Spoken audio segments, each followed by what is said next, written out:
If you don't understand the destruction of Planned Parenthood offices, and you don't understand the wall that we're going to build on the southern border of the United States, you haven't read the book The Birth Dearth by Ben Wattenberg.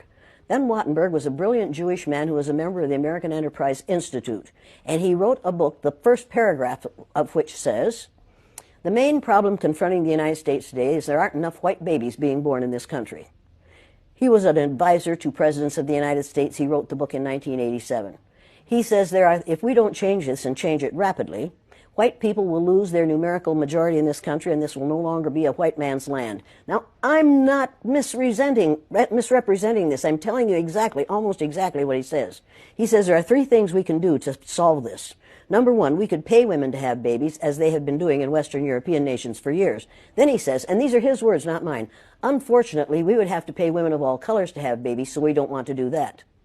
He says the second thing we could do is increase the number of legal immigrants that are allowed into this country every year. Then once again he says, unfortunately, the vast majority of those wanting to come to this country today are people of color, so we don't want to do that. The third thing he says, and women had better pay attention to this, 60% of the fetuses that are aborted every year are white. If we could keep that 60% alive, that would solve our birth dearth.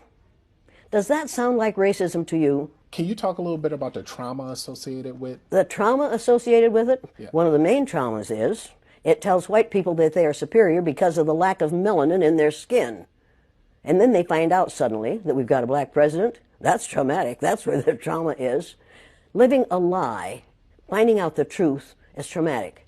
Finding out now, recently, that within 30 years, white people will be in the numerical minority in this country is going to be traumatic.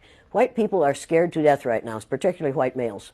They're scared to death that they are going to lose their power in the future. And they are. But if you want to get ready for the future, if you want to be treated well in the future, treat others well in the present. What we do in the present constructs the future.